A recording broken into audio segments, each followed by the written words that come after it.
আসসালামু আলাইকুম সুপ্রিয় নবম এবং দশম শ্রেণীর শিক্ষার্থীবৃন্দ, তোমাদের সকলকে বায়োলজি শিক্ষা 365-এ আবারও স্বাগতম। গত ক্লাসে আমি কোষ প্রাচীর নিয়ে আলোচনা করেছিলাম। আজকের ক্লাসে প্রোটোপ্লাজম এবং কোষঝিল্লি নিয়ে আলোচনা করব। আমি গত ক্লাসে বলেছিলাম কোষ প্রাচীর উদ্ভিদ কোষে পাওয়া যায় কিন্তু প্রাণী কোষে পাওয়া যায় না। কিন্তু প্রাণী কোষে কোষ প্রাচীর বদলে কোষ ঝিল্লি অর্থাৎ প্লাজমা মেমব্রেন থাকে, যেটি উদ্ভিদ কোষেও পাওয়া যায়। দেখো, আমার কাছে একটি উদ্ভিদ কোষের মডেল রয়েছে। এটি হচ্ছে কোষ প্রাচীর উদ্ভিদ কোষের এবং এটি হচ্ছে কোষ ঝিল্লি বা প্লাজমা মেমব্রেন। এই প্লাজমা মেমব্রেন থেকে শুরু করে অর্থাৎ কোষ ঝিল্লি থেকে ভেতর দিকে যে সকল বস্তু রয়েছে সকল কিছু হচ্ছে প্রোটোপ্লাজমের অংশ। অনুরূপভাবে প্রাণী কোষেও এই যে কোষ ঝিল্লি রয়েছে, এই কোষ ঝিল্লি থেকে শুরু করে ভেতরের যে সকল পদার্থ রয়েছে সকল কিছুই কিন্তু কোষ প্রোটোপ্লাজমের অংশ।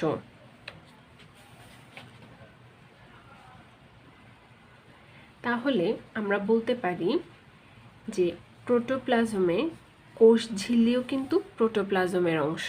কোষ ঝিল্লি বলতে হচ্ছে যে প্লাজমা মেমব্রেন বোঝানো হয়েছে। এবং এই প্রোটোপ্লাজমটি হচ্ছে অর্ধস্বচ্ছ। এটির ইংলিশ টার্মটি হচ্ছে যে ট্রান্সলুসেন্ট। এরপর এটি হচ্ছে বর্ণহীন, অর্থাৎ এর কোনো রং নেই, প্রোটোপ্লাজমের কোনো রং নেই এবং এটি অর্ধতরল, আঠালো পদার্থ এবং থকথকে জেলের নেই। এবার আসি এই অর্ধস্বচ্ছ বা ট্রান্সলুসেন্ট কি। অর্ধস্বচ্ছ হচ্ছে এটি পুরোপুরি স্বচ্ছ বা কাঁচের মতো নয়, আবার পুরোপুরি অস্বচ্ছও নয়। প্রোটোপ্লাজম হচ্ছে পানি, প্রোটিন, লিপিড এবং অন্যান্য ক্ষুদ্র ও বৃহৎ অণুর একটি জটিল মিশ্রণ। এত কিছুর উপস্থিতির কারণে এটি আসলে পুরোপুরি স্বচ্ছ না হয়ে অর্ধস্বচ্ছ হয়েছে। এই প্রোটোপ্লাজমের মধ্য দিয়ে আলো সামান্যভাবে যেতে পারে, কিন্তু যে আলোর যে আলোক রশ্মি রয়েছে সেগুলো কিন্তু কিছুটা ছড়িয়ে যায়। এই কারণে প্রোটোপ্লাজম দেখতে অনেকটা ঘোলা বা হালকা ধোঁয়াশার মতো লাগে। এরপর এটি হচ্ছে বর্ণহীন, অর্থাৎ এর কোনো রং নেই। এরপর প্রোটোপ্লাজম হচ্ছে অর্ধতরল, অর্থাৎ এটি পুরোপুরি পানির মতো তরল নয়, আবার পুরোপুরি কঠিন বা জমাট বাঁধাও নয়। এটি দেখতে হচ্ছে অনেকটা জেলির মতো এবং এটি হচ্ছে আঠালো। এবং কোষ ঝিল্লি অর্থাৎ প্লাজমা মেমব্রেনও এর অংশ। এরপর বলা হয়েছে যে সাইটোপ্লাজমীয় অঙ্গাণু এবং নিউক্লিয়াসও এর মধ্যে বিদ্যমান। এখন কথা হচ্ছে এই সাইটোপ্লাজমীয় অঙ্গাণুটা কি। দেখো, আমি যদি শুধু প্রাণী কোষের ক্ষেত্রে বলি, প্রাণী কোষ এবং উদ্ভিদ কোষ দুইটি ক্ষেত্রেই সেম হবে। দেখো, এখন এখানে আমি বলেছি যে কোষ ঝিল্লি থেকে শুরু করে ভেতরের দিকে যা আছে সকল কিছুই হচ্ছে প্রোটোপ্লাজমের অংশ। এখন আমি যদি এই নিউক্লিয়াসটি সরিয়ে ফেলি, তাহলে এখন এই কোষঝিল্লির ভিতরে, কোষঝিল্লি না কিন্তু কোষঝিল্লির ভিতরে যে সকল পদার্থ রয়েছে, যে সকল উপাদান রয়েছে সকল কিছু হচ্ছে আমার সাইটোপ্লাজম।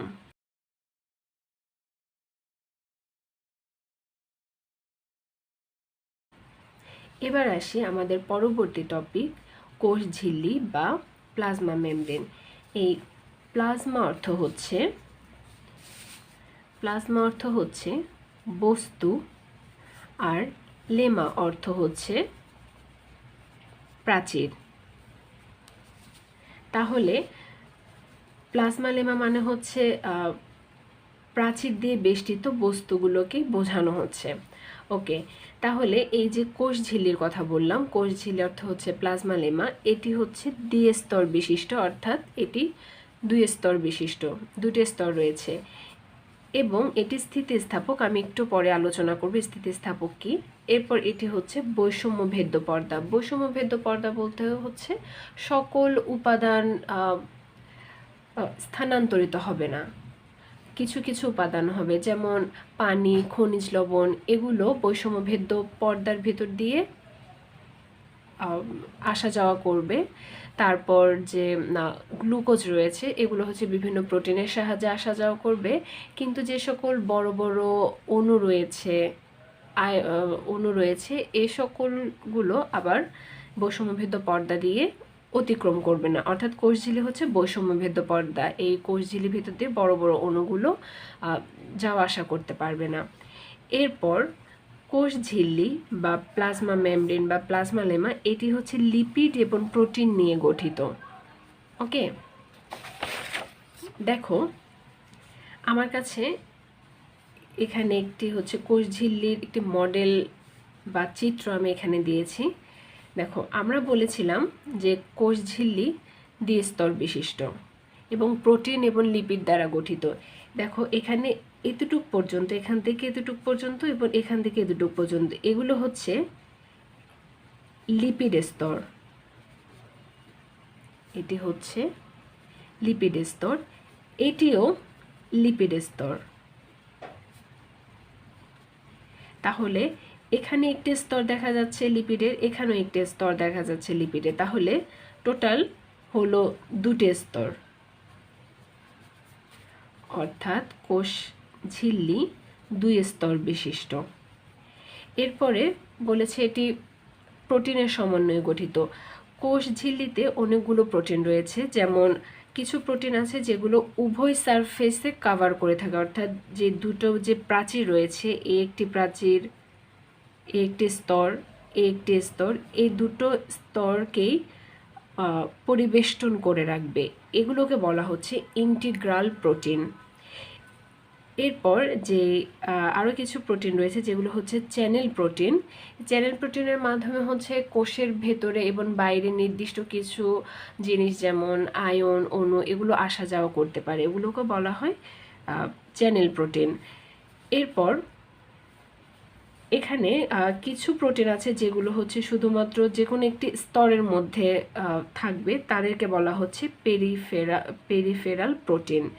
আসলে তোমাদের কোষঝিল্লির গঠনে এত ডিটেলস জানতে হবে না, আমি শুধু তোমাদের বোঝার সুবিধার্থে তোমাদেরকে এই চিত্রটি একটু বুঝিয়ে দিচ্ছি। এরপর আছে হচ্ছে কার্বোহাইড্রেট। ওকে, এগুলো হচ্ছে কার্বোহাইড্রেট। এই কার্বোহাইড্রেটগুলো যখন লিপিডের সাথে, এই যে এখানে যে ছোট ছোট যে বৃত্তের মতো আছে এই অংশটুকু পুরোটুকু, এগুলো হচ্ছে যে লিপিড। তো এই যে কার্বোহাইড্রেট যখন লিপিডের সাথে সংযুক্ত থাকে তখন সেগুলোকে বলা হয় গ্লাইকোলিপিড।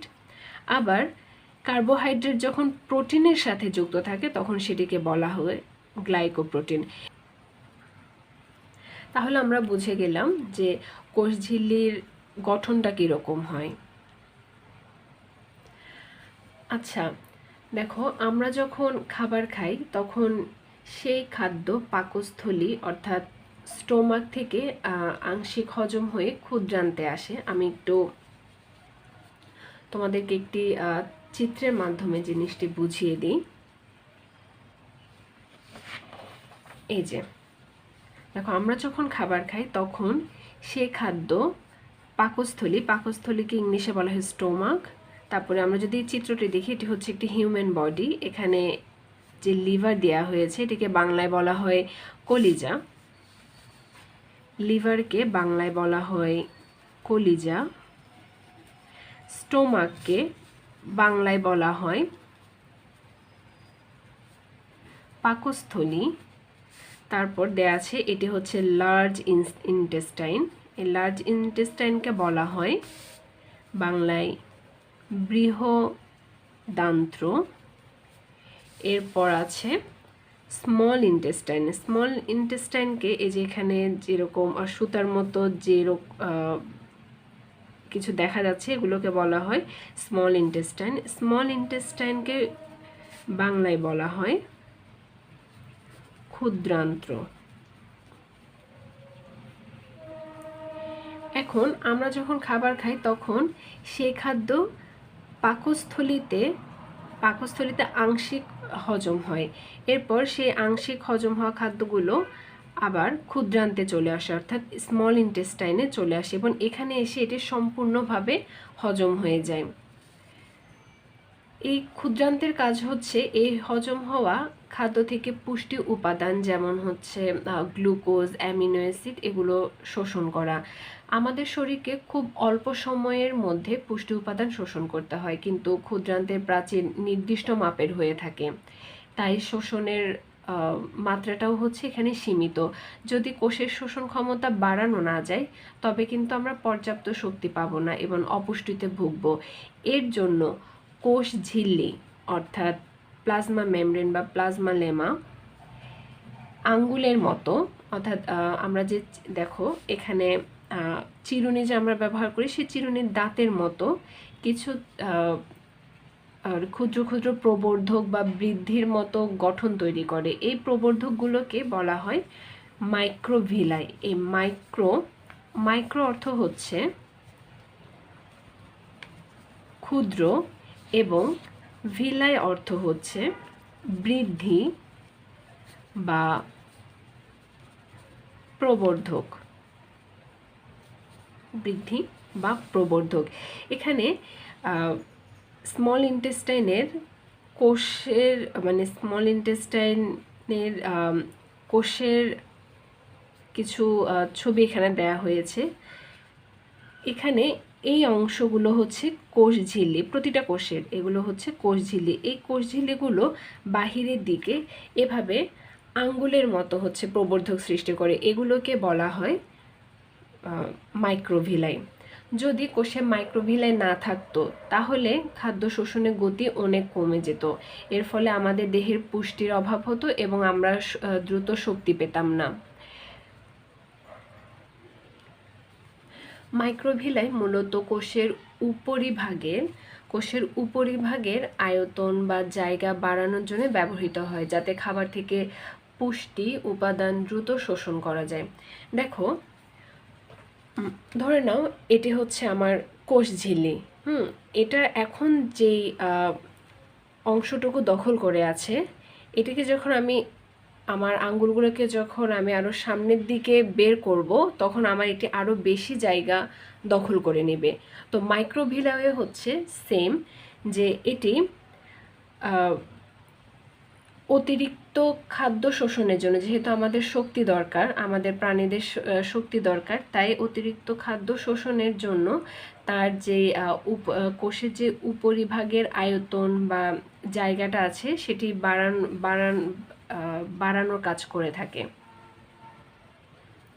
এই মাইক্রোভিলাই কিন্তু শুধুমাত্র প্রাণী কোষে থাকে, এটা উদ্ভিদ কোষে থাকে না। এখন তোমাদের প্রশ্ন হতে পারে যে তাহলে উদ্ভিদ কোষে কেন মাইক্রোভিলাই থাকে না?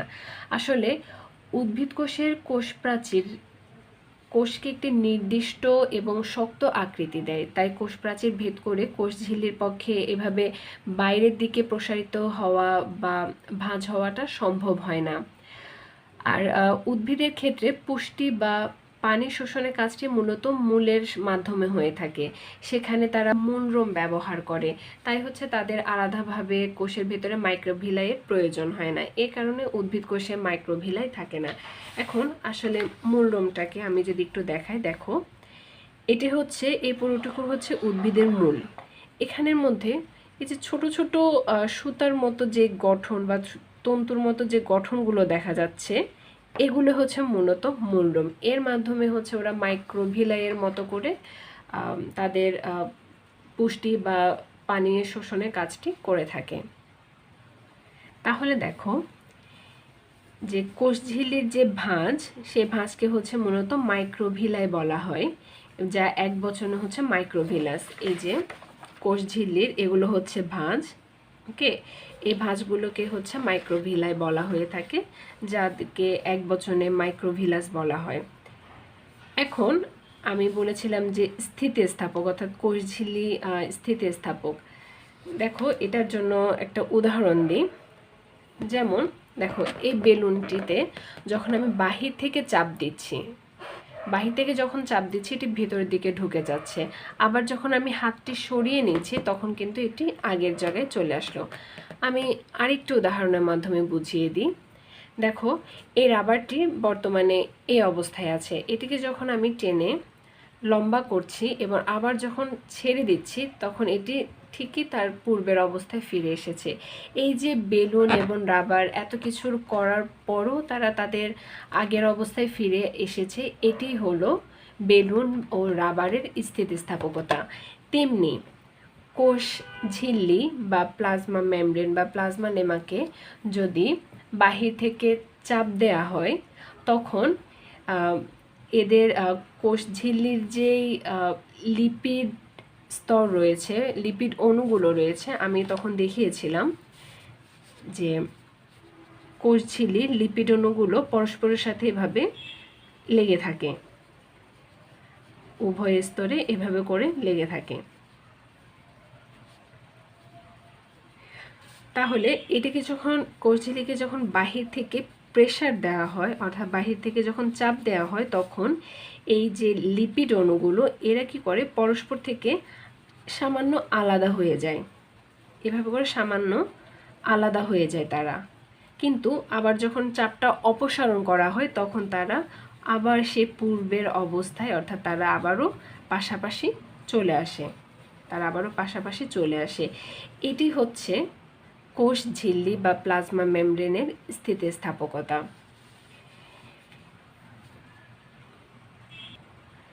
এখন এই কোষ ঝিল্লি বা প্লাজমা মেমব্রেনের কাজ কি? এটি বাইরের আঘাত থেকে ভেতরের বস্তুকে রক্ষা করে, অর্থাৎ কোষ ঝিল্লির ভেতরে যে সকল উপাদান রয়েছে, কোষীয় উপাদান, সেগুলোকে রক্ষা করে। কোষ প্রাচীর যেরকম প্রোটোপ্লাজমের অংশকে রক্ষা করে বাহিরের আঘাত থেকে, তেমনি কোষ ঝিল্লি তার ভেতরের কোষীয় উপাদানকে বাহিরের আঘাত থেকে রক্ষা করে। পাশাপাশি অবস্থিত কোষগুলোকে আলাদা করে রাখে। দেখো, এই যে এখানে কোষগুলো তো পাশাপাশি অবস্থান করে, এই কোষগুলো যাতে একত্রে মিলে না যায়, তাই তাদেরকে কোষ ঝিল্লিগুলো আলাদা করে রাখে। অভিস্রবণের মাধ্যমে, অভিস্রবণের ইংলিশ নাম হচ্ছে অসমোসিস, এই অভিস্রবণের মাধ্যমে পানি ও খনিজ লবণ চলাচল নিয়ন্ত্রণ করে, অর্থাৎ কোষ ঝিল্লি অভিস্রবণের মাধ্যমে পানি ও খনিজ লবণ চলাচল নিয়ন্ত্রণ করে। এখন তোমাদের অনেক সময় প্র্যাকটিক্যালে দেখা যায় টিচাররা বলেন যে অসমোসিস কি। যখন ইংলিশ ভার্সনের যারা আছে তাদেরকে যখন অসমোসিস কি জিজ্ঞেস করা হয়, তখন তো তারা খুব ইজিলি অ্যান্সারটা দিতে পারে, কিন্তু যারা বাংলা ভার্সনে আছে, তোমাদের বইয়ের মধ্যে অভিস্রবণের ইংলিশ ফর্মটি অসমোসিস তোমাদের বইয়ের চ্যাপ্টারটির মধ্যে লেখা নেই, কিন্তু অনেক সময় দেখা যায় যে টিচাররা জিজ্ঞেস করে থাকে বাংলা ভার্সনের স্টুডেন্টদেরকে যে অসমোসিস কি। তো অসমোসিসের বাংলাটি হচ্ছে অভিস্রবণ। এখন এই অসমোসিসের মানে অভিস্রবণের ইংলিশ ফর্মটি যদি জানা না থাকে, তাহলে তো আসলে তোমরা কনফিউজড হয়ে যাবে যে আসলে আমরা তো অসমোসিস পড়িনি, তাহলে আমাদেরকে এটা কি জিজ্ঞেস করলো। তাই এই প্রতিটি টার্মের ইংলিশ ফর্মটিও জানা খুবই জরুরি, কারণ এগুলো পরীক্ষার সময় চলে আসে। এখন কথা হচ্ছে এই অভিস্রবণ কি। আচ্ছা, এই অভিস্রবণের জন্য আমি ছোট একটি চিত্র দেখাই। দেখো, এখানে একটি নলের মধ্যে একটি মিশ্রণ দেয়া আছে। এ পাশে যে এ এবং বি, এ অংশটিতে পানি এবং চিনির একটি মিশ্রণ দেয়া আছে, এবং ডি এবং সি, অর্থাৎ সিডিতে শুধুমাত্র হচ্ছে পানির একটি মিশ্রণ দেওয়া আছে, এবং মাঝখানে একটি বৈষম্যভেদ্য পর্দা দেয়া আছে। এখন এখানে যেহেতু শুধুমাত্র পানি আছে, তাই এটি হচ্ছে কম ঘনত্বের দ্রবণ এটি, কারণ এখানে পানি ছাড়া আর কোনো ধরনের উপাদান নেই। এবং এই পাশে যদি আমরা দেখি, তাহলে দেখো এখানে পানির সাথে সাথে চিনির দানা আছে, তাহলে এখানে পানির সাথে চিনির দানা একটি উপাদান বেশি আছে, তাহলে এখানে এটির ঘনত্ব বেশি হবে, তাহলে এটি হচ্ছে বেশি ঘনত্বের অংশ। এখন এর পরের চিত্রটিতে দেখো, এই সিডি অংশে পানির স্তর আগে ছিল এখানে, এবং এটি পানির স্তরটি নিচে নেমে গেছে, এবং যেখানে বেশি ঘনত্বের ছিল সেখানে পানির স্তর অনেক উপরে উঠে গেছে। এটি থেকে বোঝা যাচ্ছে যে এই বৈষম্যভেদ্য পর্দার ভেতর দিয়ে সিডি অংশ থেকে পানি এবি অংশের দিকে গেছে, না হলে এদিকে পানির স্তর তো কম থাকার কথা না। যদি এবি থেকে সিডি অংশে চলে আসতো তাহলে সিডি অংশে পানির স্তরটা উপরে উঠে যেত, কিন্তু এখন সিডি অংশের পানির স্তরটি কমে গেছে এবং এবি অংশের দিকে পানির স্তরটি উপরে উঠে গেছে এবং বৈষম্যভেদ্য পর্দার মধ্যে দিয়ে। তাহলে বোঝা যাচ্ছে যে বৈষম্যভেদ্য পর্দার মধ্যে দিয়ে সিডি থেকে পানি, অর্থাৎ কম ঘনত্বের জায়গা থেকে, কম ঘনত্বের দ্রবণ থেকে পানি, এই তীর চিহ্নের মাধ্যমে পানির গতিপথটি দেখানো হয়েছে, পানি বেশি ঘনত্বের দ্রবণের দিকে প্রবাহিত হচ্ছে। এই প্রক্রিয়াটিকে বলা হয় অভিস্রবণ। তাহলে এই কোষঝিল্লি অভিস্রবণের মাধ্যমে পানি এবং খনিজ লবণ চলাচল নিয়ন্ত্রণ করে থাকে। আজকে আমাদের ক্লাসের সবচেয়ে লাস্ট টপিকটি হচ্ছে কোষ প্রাচীর এবং কোষ ঝিল্লির মধ্যে পার্থক্য। এটি তোমাদের 2 নম্বরের প্রশ্নের মধ্যে এসে থাকে। তখন তোমরা এখানে আমি 1, 2, 3, 4, 5টি পার্থক্য দিয়েছি, তোমরা সেখানে 3 থেকে 4টি পার্থক্য দিলে যথেষ্ট। আচ্ছা, কোষ প্রাচীর নিয়ে আমি তো গত ক্লাসে আলোচনা করেছিলাম। এই কোষ প্রাচীর হচ্ছে জড় বা নির্জীব, কিন্তু কোষঝিল্লি সজীব, এবং কোষ প্রাচীর উদ্ভিদে উপস্থিত, আর কোষঝিল্লি প্রাণী এবং উদ্ভিদ উভয় কোষে উপস্থিত, এবং কোষ প্রাচীর হচ্ছে সেলুলোজ নির্মিত। আমি গত ক্লাসে তোমাদেরকে সেলুলোজের একটি গঠন দেখিয়েছিলাম, এটি অনেকটা জালের মতো থাকে, এটি হচ্ছে সেলুলোজ। তো এই কোষ প্রাচীর হচ্ছে সেলুলোজ নির্মিত এবং কোষ ঝিল্লি প্রোটিন ও লিপিড দিয়ে গঠিত। কোষ প্রাচীর ত্রিস্তরী, অর্থাৎ 3 স্তর বিশিষ্ট। দেখো, আমি গত ক্লাসে কোষ প্রাচীরের ডিটেলস বর্ণনা দিয়েছিলাম, আমি তাও আজকে একটু ছবিতে দেখিয়ে দিচ্ছি। কোষ প্রাচীরের 3 স্তর বিশিষ্ট। এই যে 2টি কোষের মাঝখানে যে পর্দাটি রয়েছে সেটি হচ্ছে মিডল ল্যামেলা, এবং মিডল ল্যামেলার ভিতরে যেটি রয়েছে সেটি হচ্ছে প্রাইমারি ওয়াল, অর্থাৎ হচ্ছে প্রাথমিক প্রাচীর, এবং এই প্রাথমিক প্রাচীরের ভেতরের দিকে যেটি রয়েছে সেটি হচ্ছে সেকেন্ডারি ওয়াল। এই অংশটি হচ্ছে সেকেন্ডারি ওয়াল, অর্থাৎ গৌণ প্রাচীর, এবং এই সেকেন্ডারি ওয়ালের ভিতরে কিন্তু রয়েছে প্লাজমা মেমব্রেন, অর্থাৎ কোষঝিল্লি। কোষঝিল্লি দ্বিস্তর বিশিষ্ট, অর্থাৎ 2টি স্তর রয়েছে, 2টি স্তরই লিপিড অণু দ্বারা গঠিত। কোষ প্রাচীর শক্ত এবং কোষঝিল্লি হচ্ছে স্থিতিস্থাপক, অর্থাৎ একে বাহির থেকে যতই চাপ দেয়া হোক না কেন এটি তার পূর্বের অবস্থায় আবার ফিরে আসবে। তাহলে সুপ্রিয় শিক্ষার্থীবৃন্দ, আজকে আমাদের ক্লাসটি এখানে সমাপ্ত করছি। তোমরা সকলে ভালো থেকো, সুস্থ থেকো। আসসালামু আলাইকুম।